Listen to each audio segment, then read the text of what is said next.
Diary of Samuel Pepys, daily entries from the 17th century London diary, diary entries from September 1666, Saturday the 1st of September 1666. Up and at the office all the morning, and then dined at home. Got my new closet made mighty clean against tomorrow. Sir W. Penn and my wife and Mercer and I to Polichinelle, but were there horribly frighted to see young Killigrew come in with a great many more young sparks. But we hid ourselves, so as we think they did not see us. By and by they went away, and then we were at rest again, and so, the play being done, we to Islington, and there eat and drank and mighty merry, and so home singing, and after a letter or two at the office to bed. Sunday the 2nd of September 1666, Lord's Day. Some of our maids sitting up late last night to get things ready against our feast today. Jane called us up about 3 in the morning to tell us of a great fire they saw in the city. So I rose and slipped on my nightgown, and went to her window, and thought it to be on the backside of Mark Lane at the farthest. But being unused to such fires as followed, I thought it far enough off, and so went to bed again, and to sleep. About 7 rose again to dress myself, and there looked out at the window, and saw the fire not so much as it was, and further off. So to my closet to set things to rights after yesterday's cleaning. By and by Jane comes and tells me that she hears that above 300 houses have been burned down tonight by the fire we saw, and that it is now burning down all Fish Street by London Bridge. So I made myself ready presently, and walked to the tower, and there got up upon one of the high places, Sir J. Robinson's little son going up with me. And there I did see the houses at that end of the bridge all on fire, and an infinite great fire on this and the other side the end of the bridge, which among other people did trouble me for poor little Michel and our Sarah on the bridge. So down, with my heart full of trouble, to the lieutenant of the tower, who tells me that it begun this morning in the King's baker's house in Pudding Lane, and that it hath burned St. Magnus's church and most part of Fish Street already. So I down to the waterside, and there got a boat and through bridge, and there saw a lamentable fire. Poor Michel's house, as far as the Old Swan already burned that way, and the fire running further, that in a very little time it got as far as the Steelyard while I was there, everybody endeavoring to remove their goods and flinging into the river or bringing them into lighters that lay off, poor people staying in their houses as long as till the very fire touched them, and then running into boats or clambering from one pair of stairs by the waterside to another. And among other things, the poor pigeons, I perceive, were loath to leave their houses, but hovered about the windows and balconies till they were, some of them burned, their wings, and fell down. Having stayed, and in an hour's time seen the fire rage every way, and nobody, to my sight, endeavoring to quench it, but to remove their goods, and leave all to the fire, and having seen it get as far as the Steelyard, and the wind mighty high and driving it into the city, and everything, after so long a drought, proving combustible, even the very stones of churches, and among other things the poor steeple by which pretty Mrs. lives, and whereof my old schoolfellow Elborough is parson, taken fire in the very top, and there burned till it fell down. I to Whitehall, with a gentleman with me who desired to go off from the tower to see the fire in my boat, to Whitehall, and there up to the king's closet in the chapel, where people come about me, and did give them an account dismayed them all, and word was carried in to the king, so I was called for, and did tell the king and Duke of York what I saw, and that unless his majesty did command houses to be pulled down, nothing could stop the fire. They seemed much troubled, and the king commanded me to go to my Lord Mayor, Sir Thomas Bloodworth, see June 30th, 1666 from him, and command him to spare no houses, but to pull down before the fire every way. The Duke of York bid me tell him that if he would have any more soldiers he shall, and so did my Lord Arlington afterwards, as a great secret. One, here meeting, with Captain Cockwhite in his coach, which he lent me, and Creed with me to Paul's, and there walked along Watling Street as well as I could, every creature coming away loaden with goods to save, and here and there sick people carried away in beds. Extraordinary good goods carried in carts and on backs. At last met my Lord Mayor in Canning Street like a man spent, with a handkerchief about his neck. To the king's message he cried like a fainting woman, "Lord, what can I do? I am spent. People will not obey me. I have been pulling down houses, but the fire overtakes us faster than we can do it." That he needed no more soldiers, and that for himself he must go and refresh himself, having been up all night. So he left me and I him, and walked home, seeing people all almost distracted, and no manner of means used to quench the fire. The houses, too, so very thick thereabouts, and full of matter for burning, as pitch and tar, in Thames Street, and warehouses of oil, and wines, and brandy, and other things. Here I saw Mr. Isaac Coublon, the handsome man, prettily dressed and dirty, at his door at Dowgate, receiving some of his brother's things, whose houses were on fire, and as he says, have been removed twice already, and he doubts, as it soon proved, that they must be in a little time removed from his house also, which was a sad consideration. And to see the churches all filling with goods by people who themselves should have been quietly there at this time.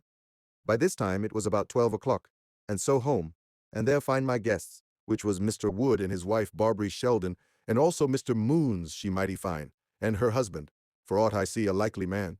But Mr. Moon's design and mine, which was to look over my closet and please him with the sight thereof, which he hath long desired, was wholly disappointed. For we were in great trouble and disturbance at this fire, not knowing what to think of it. However, we had an extraordinary good dinner, and as merry as at this time we could be. While at dinner, Mrs. Batelier come to inquire after Mr. Wolfe and Staines, who it seems are related to them, whose houses in Fish Street are all burned, and they in a sad condition. She would not stay in the fright. Soon as dined, I and Moon away, and walked through the city, the streets full of nothing but people and horses and carts loaden with goods, ready to run over one another, and removing goods from one burned house to another. They now removing out of Canning streets, which received goods in the morning, into Lombard streets and further, and among others I now saw my little goldsmith, Stokes, receiving some friend's goods, whose house itself was burned the day after. We parted at Paul's, he home, and I to Paul's Wharf, where I had appointed a boat to attend me, and took in Mr. Carcass and his brother, whom I met in the streets, and carried them below and above bridge to and again to see the fire, which was now got further, both below and above, and no likelihood of stopping it. Met with the King and Duke of York in their barge, and with them to Queenhithe, and there called Sir Richard Brown to them. Their order was only to pull down houses apace, and so below bridge the waterside, but little was or could be done, the fire coming upon them so fast. Good hopes there was of stopping it at the Three Cranes above, and at Butolph's Wharf below bridge, if care be used. But the wind carries it into the city, so as we know not by the waterside what it do there. River full of lighters and boats taking in goods, and good goods swimming in the water, and only I observed that hardly one lighter or boat in three that had the goods of a house in, but there was a pair of virginals in it. Having seen as much as I could now, I away to Whitehall by appointment, and there walked to St. James's Parks, and there met my wife and Creed and Wood and his wife, and walked to my boat, and there upon the water again, and to the fire up and down, it still increasing, and the wind great, so near that, fire as we could for smoke, and all over the Thames, with one's face in the wind, you were almost burned with a shower of fire drops. This is very true. So as houses were burned by these drops and flakes of fire, 3 or 4, nay 5 or 6 houses, one from another, when we could endure no more upon the water, we to a little alehouse on the bankside over against the Three Cranes, and there stayed till it was dark almost, and saw the fire grow. And as it grew darker, appeared more and more, and in corners and upon steeples, and between churches and houses, as far as we could see up the hill of the city, in a most horrid, malicious, bloody flame, not like the fine flame of an ordinary fire, Barbary and her husband away before us. We stayed till, it being darkish, we saw the fire as only one entire arch of fire from this to the other side the bridge, and in a bow up the hill for an arch of above a mile long. It made me weep to see it. The churches, houses, and all on fire and flaming at once, and a horrid noise the flames made, and the cracking of houses at their ruins. So home with a sad heart, and there find everybody discoursing and lamenting the fire, and poor Tom Hayter come with some few of his goods saved out of his house, which is burned upon Fish Street's hill. I invited him to lie at my house, and did receive his goods, but was deceived in his lying there. The new is coming every moment of the growth of the fire.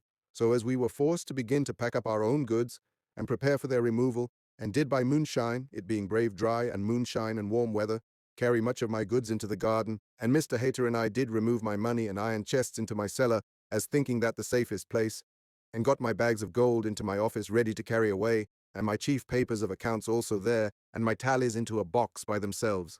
So great was our fear, as Sir W. Batten hath carts come out of the country to fetch away his goods this night. We did put Mr. Hayter, poor man, to bed a little, but he got but very little rest, so much noise being in my house, taking down of goods. Monday, the 3rd of September, 1666. About 4 o'clock in the morning, my Lady Batten sent me a cart to carry away all my money and plate and best things to Sir W. Ryder's at Bednall Green, which I did riding myself in my nightgown in the cart. And Lord, to see how the streets and the highways are crowded with people running and riding, and getting of carts at any rate to fetch away things. I find Sir W. Ryder tired with being called up all night, and receiving things from several friends. His house full of goods, and much of Sir W. Batten's and Sir W. Penn's. I am eased at my heart to have my treasure so well secured. Then home with much ado to find a way, nor any sleep all this night to me nor my poor wife, but then and all this day she and I and all my people laboring to get away the rest of our things, and did get Mr. Tooker to get me a lighter to take them in, and we did carry them myself some, over Tower Hill, which was by this time full of people's goods, bringing their goods thither, and down to the lighter, which lay at next quay, above the Tower Dock, And here was my neighbor's wife, Mrs., with her pretty child and some few of her things, which I did willingly give way to be saved with mine, but there was no passing with anything through the postern, the crowd was so great. The Duke of York of this day by the office and spoke to us, and did ride with his guard up and down the city to keep all quiet, he being now general and having the care of all. This day, Mercer being not at home but against her mistress's order gone to her mother's, and my wife going thither to speak with W. Hewer met her there, and was angry, and her mother saying that she was not a prentice girl, to ask leave every time she goes abroad. My wife with good reason was angry, and when she came home bid her be gone again. And so she went away, which troubled me, but yet less than it would, because of the condition we are in, fear of coming into in a little time of being less able to keep one in her quality. At night lay down a little upon a quilt of W. Hewer's in the office, all my own things being packed up or gone. And after me my poor wife did the like, we having fed upon the remains of yesterday's dinner, having no fire nor dishes, nor any opportunity of dressing anything. Read 32 annotations by readers Tuesday the 4th of September 1666, up by break of day to get away the remainder of my things, which I did by a lighter at the iron gate, and my hands so few that it was the afternoon before we could get them all away. Sir W. Penn and I to Tower Street, and there met the fire burning 3 or 4 doors beyond Mr. Howell's, whose goods, poor man, his trays and dishes, shovels and sea, were flung all along Tower Street in the kennels, and people working therewith from one end to the other, the fire coming on in that narrow street, on both sides, with infinite fury. Sir W. Batten, not knowing how to remove his wine, did dig a pit in the garden, and laid it in there, and I took the opportunity of laying all the papers of my office that I could not otherwise dispose of. And in the evening Sir W. Penn and I did dig another, and put our wine in it, and I my Parmesan cheese, as well as my wine and some other things. The Duke of York was at the office this day, at Sir W. Penn's, but I happened not to be within. This afternoon, sitting melancholy with Sir W. Penn in our garden, and thinking of the certain burning of this office without extraordinary means, I did propose for the sending up of all our workmen from Woolwich and Deptford yards, none whereof yet appeared, and to write to Sir W. Coventry to have the Duke of York's permission to pull down houses, rather than lose this office, which would much hinder the king's business. So Sir W. Penn he went down this night, in order to the sending them up tomorrow morning, and I wrote to Sir W. Coventry about the business, but received no answer. 1. This night Mrs. Turner, who, poor woman, was removing her goods all this day, good goods into the garden, and knows not how to dispose of them, and her husband supped with my wife and I at night in the office, upon a shoulder of mutton from the cook's without any napkin or anything, in a sad manner, but were merry. Only now and then walking into the garden, and saw how horridly the sky looks, all on a fire in the night, was enough to put us out of our wits, and indeed it was extremely dreadful, for it looks just as if it was at us, and the whole heaven on fire. I after supper walked in the dark down to Tower Street, and there saw it all on fire, at the Trinity House on that side, and the Dolphin Tavern on this side, which was very near us, and the fire with extraordinary vehemence. Now begins the practice of blowing up of houses in Tower Street, those next the tower, which at first did frighten people more than anything, but it stopped the fire where it was done, it bringing down the houses to the ground in the same places they stood, and then it was easy to quench what little fire was in it, though it kindled nothing almost. W. Hewer this day went to see how his mother did, and comes late home, telling us how he hath been forced to remove her to Islington, her house in Pecorner being burned, so that the fire is got so far that way, and all the Old Bailey and was running down to Fleet Street, and Paul's is burned, and all Cheapside I wrote to my father this night, but the post house being burned, the letter could not go. 2 Wednesday the 5th of September 1666. I lay down in the office again upon W. Hewer's quilt, being mighty weary and sore in my feet with going till I was hardly able to stand. About 2 in the morning my wife calls me up and tells me of new cries of fire, it being come to Barking Church, which is the bottom of our lane. I up, and finding it so, resolved presently to take her away, and did, and took my gold, which was about 2350 L.W. Hewer, and Jane down by Proundy's boat to Woolwich. But Lord, what sad sight it was by moonlight to see the whole city almost on fire, that you might see it plain at Woolwich, as if you were by it. There when I come I find the gates shut, but no guard kept at all, which troubled me because of discourse now begun, that there is plot in it, and that the French had done it. I got the gates open, and to Mr. Sheldon's, where I locked up my gold, and charged my wife and W. Hewer never to leave the room without one of them in it night or day. So back again by the way, seeing my goods well in the lighters at Deptford, and watched well by people. Home, and whereas I expected to have seen our house on fire, it being now about 7 o'clock, it was not, but to the fire, and there find greater hopes than I expected, for my confidence of finding our office on fire was such, that I durst not ask anybody how it was with us, till I come and saw it not burned. But going to the fire I find by the blowing up of houses, and the great help given by the workmen out of the king's yards, sent up by Sir W.